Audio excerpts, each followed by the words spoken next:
Hi, I just want to talk about a very controversial topic, and that is joint accounts. So, when people hear the word joint account, they just think that, oh, it means couple coming together, opening an account, putting their money. At the end of the day, one person wants to steal the money, the other person. But there is more to joint accounts than all that. As siblings, you can have a joint account.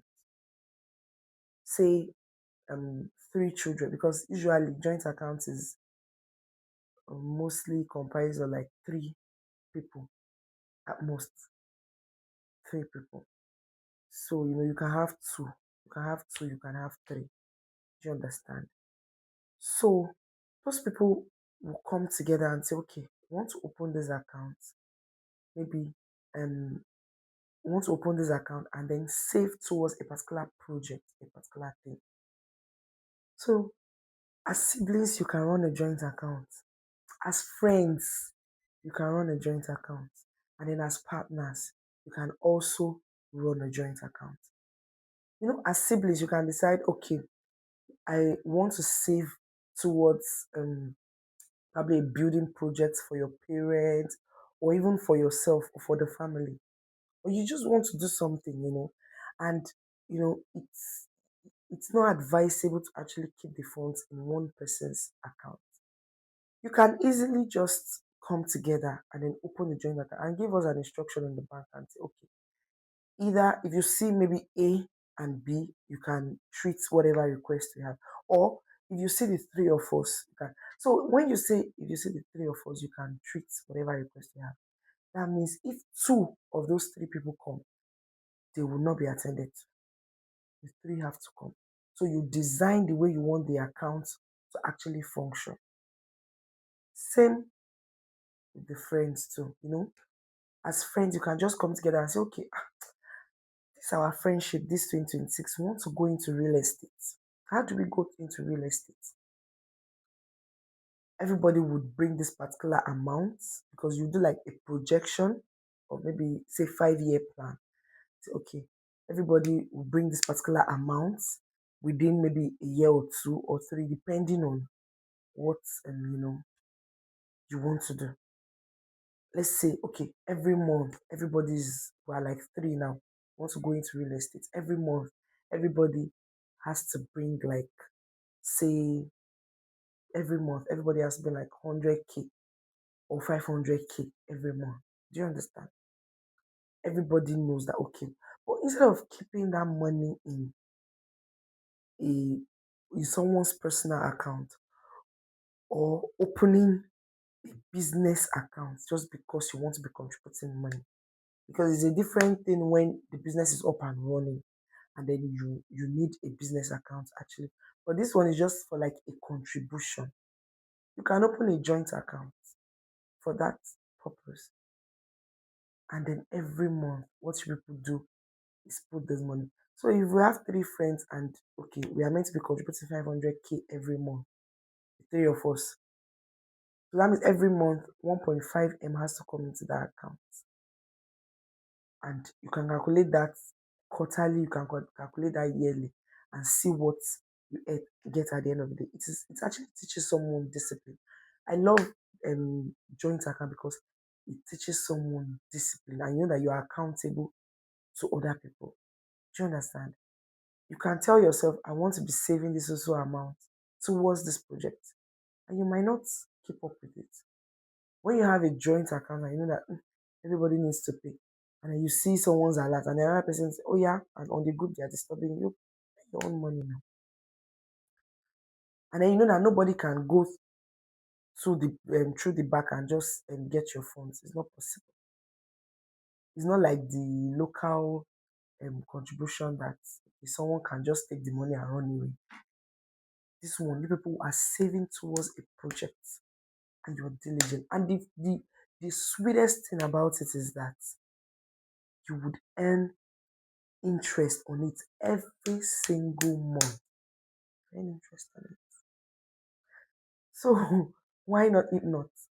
And for for the couple where the controversy is most of the time, once there is an understanding and there's an agreement, I'm not talking about couple that maybe the husband is the sole provider or the wife is the sole provider or their business is designed in a way that they don't control their inflow. Some months might be dry, some months might be no. I'm talking of people that are actually maybe 9 to 5 hours, people that earn salaries, even if they are not 9 to 5, you just know that you earn salary. At the end of every month, this particular amount is coming to you.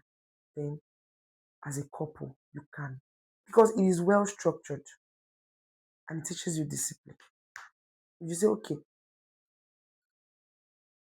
we're about having a child or we have a child, and I want this child, let me say, to be a billionaire by the time he's 18.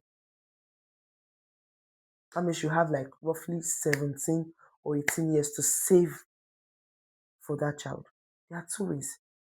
You can either open a kids account for that child and then be putting the money. If it's both of you, maybe have decided that, okay, this amount of my salary will go into my child's savings. Then you do that every month, you put it. And if it's one person, every month you put it. You'd have divided 18 years divided by maybe 1 billion or whatever million you want to do. And you know how much you're going to put in there every month. And you're going to be strict with it. You can even ask the bank to do automatic withdrawals too. Those automatic debit to those accounts. If you want, they will do it. And the friends own have, friends will come together. I've explained that earlier. And then the siblings can come together and say, okay, we want to do this project for our parents, or want to do this project, or want to do this business, or want to come up with, you get, and they'll come together, open the account in the three of them's name, and they will design the account the way they want it to be, and they follow it strictly. Strictly. My One of my toughest accounts as an account officer is a joint account and is a couple account. And every month, I kid you not, they put into that account. You'll be amazed at how much they have put just from little money, you know. It has become something massive, and I'm sure they've planned a time frame where they actually for what they want to use that money to do, and they've already planned. Okay, by this also time we would have saved up so amount, and we can do our projects. So joint account is actually very very sweet if you're doing it with the right person, if it is structured in the right way. I'm telling you, it can teach you discipline. You would be very very strict with your finances because there's no how will you do it? Someone will put money, another person will not put. It's not possible. The person will start this stuff. Hey, yeah, put your money. You put your money, or you can even just sign up in the bank that okay,